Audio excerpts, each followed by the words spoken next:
Hi friends, வணக்கம் and welcome to RK news Tamil Nadu channel. சற்று முன் வெளியான முக்கிய செய்தி. ரேஷன் கார்டில் பெயர் நீக்கமா? உணவு வழங்கல் அலுவலகத்தில் விண்ணப்பிக்கலாம். செய்தியை முழுமையாக கேட்கறதுக்கு முன்னாடி நம்ம சேனலை சப்ஸ்கிரைப் பண்ணலாம். சப்ஸ்கிரைப் பண்ணிக்கோங்க. மறக்காமல் பெல் பட்டனை கிளிக் பண்ணிக்கோங்க. அப்போ தான் நம்மளுடைய அப்டேட்டட் நியூஸ் உங்களுக்கு உடனுக்குடன் வந்து சேரும். பிரதான் மந்திரி கரீப் கல்யாண் திட்டத்தின் கீழ் புலம்பெயர்ந்தோர் மற்றும் ஏழை மக்களுக்கு ரேஷன் கடை மூலமாக இலவசமாக உணவு தானியங்கள் வழங்கப்பட்டு வருகிறது. இந்த திட்டத்தின் மூலம் பல கட்டங்களாக ஏழைகளுக்கு உணவு தானியங்கள், அரிசி போன்றவை வழங்கப்படுகிறது. இந்த திட்டத்தின் மூலமாக ஏராளமான ஏழை மக்கள் பயனடைந்தனர். எனினும் இந்த திட்டத்தில் பலர் தவறுதலாக இணைக்கப்பட்டுள்ளதாகவும் சர்ச்சை எழுந்தது. இதனைத் தொடர்ந்து பிரதான் மந்திரி கரீப் கல்யாண் திட்டத்திற்கு தகுதியற்றவர்கள் என கூறி பலரது பெயர்களையும் மத்திய அரசு ரேஷன் கார்டில் இருந்து நீக்கியது. இதனால் பல மக்களுக்கும் ரேஷன் பொருட்கள் கிடைக்கவில்லை. இதன் காரணமாக பல புகார்கள் இருந்ததை தொடர்ந்து நீக்கப்பட்ட பெயர்களை மீண்டும் சேர்க்க மத்திய அரசு உத்தரவிட்டது. அதன்படி உணவு வழங்கல் துறை அலுவலகத்திற்கு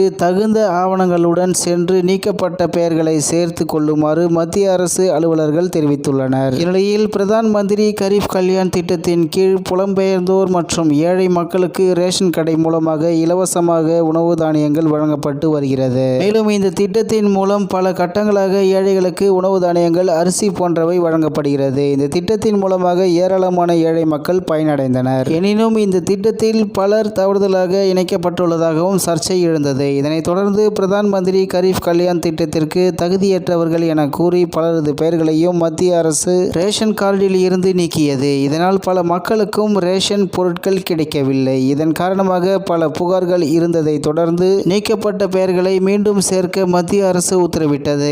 அதன்படி உணவு வழங்கல் துறை அலுவலகத்திற்கு தகுந்த ஆவணங்களுடன் சென்று நீக்கப்பட்ட பெயர்களை சேர்த்து கொள்ளுமாறு மத்திய அரசு அலுவலர்கள் தெரிவித்துள்ளனர் என்பது குறிப்பிடத்தக்கது. இத்துடன் இன்றைய முக்கிய செய்தி நிறைவு பெறுகிறது. மேலும் இதுபோன்ற செய்திகளை உடனுக்குடன் தெரிந்து கொள்ள ஆர்கே நியூஸ் தமிழ்நாடு சேனலுடன் இணைந்திருங்கள். நன்றி, வணக்கம்.